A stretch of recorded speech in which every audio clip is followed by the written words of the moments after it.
Hi, my name is Adriel Brunson and I want to talk with you today about audio for DSLR video.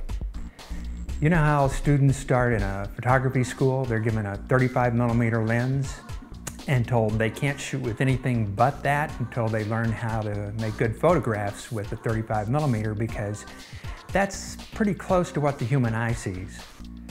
Well, I was talking with a photographer friend of mine recently and she wanted to know what was the equivalent for audio recording. Is there a 35mm lens for audio? And I had to think about it a good bit, but what I came up with was that there is. It's the lavalier. And the reason for that is that when you're shooting people who are talking, the lavalier is the standard way of getting the sound. And even if you have a sound guy with a boom and a shotgun mic, the chances are good he's going to put a lav on your talent to get both that sound and the boom mic. So you need to learn how to use a lavalier and get good sound with that. And I'm going to show you what the sound is like with both the lavalier and a shotgun mic on the rest of this demo. The shotgun I'm going to use is, this is all equipment that's pretty inexpensive and easy for people to get. This is the Rode Videomic, and it's made with an adapter to go onto the hot shoes, and I put a little piece so it'll go onto a mic stand pretty easily. Plugs right into a T2i or a 7D or a 5D, or into a lot of other things for that matter. And has a pretty good sound. It's battery operated, so you don't have to worry about phantom power. It's a good little mic, and it's not that much money. It's a couple of $100. And so we're going to use this mic, and we're going to compare it to the Sennheiser wireless mic, the EV100 that I've used for a long time. There's the Sennheiser mic. I am actually talking through that right now. You can see the cable coming to me over here. And then the receiver. This is the transmitter, this is the receiver. The receiver comes out, goes into the Zoom, and I'm using the Zoom 2. That's the lower priced. It kind of actually is in the middle. They have the Zoom 1, which is only about $100, and then the Zoom 4, H4, which takes XLR connectors. And this is an XLR connector that goes with the Sennheiser. So if you're using it with the H4, you can plug that in and you get a better connection. This is a set of high quality earbuds that I use for monitoring. That's one of the benefits of using this kind of a system, is that you can actually hear the sound before and while you're recording it.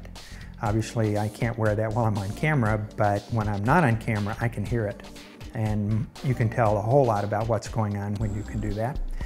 The Sennheiser receiver has a hot shoe mount on the bottom of it, and you can either put that right on the camera, or if you have a cage, you can mount it on the cage.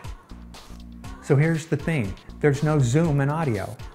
If your mic is mounted on top of the camera, and that's the sound that you have, when you look in the camera, if you decided, oh, I need to be closer, you can zoom in with the lens, or you can change to a more telephoto lens, something that's a little tighter.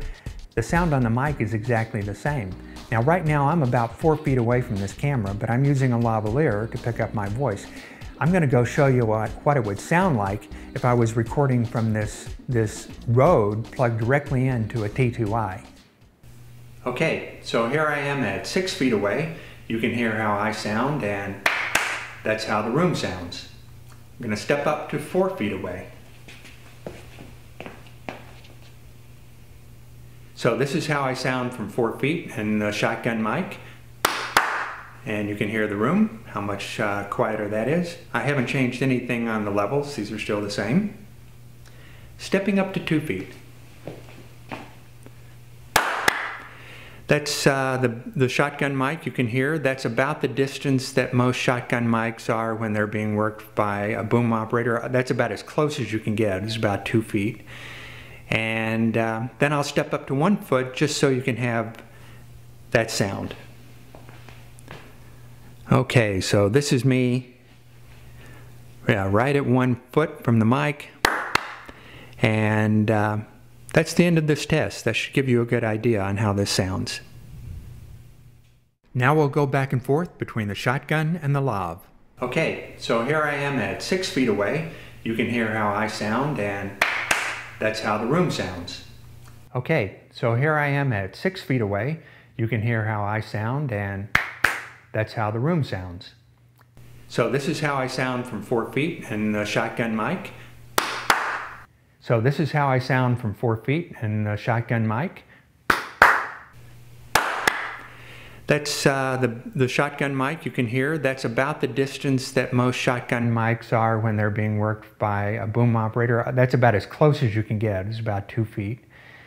One other thing I wanted to do was to give you some idea of what the Rode video mic sounds like going in directly to the Zoom. And that's what this sound is. This mic is going directly into this recorder. And it sounds pretty good. It works really pretty well.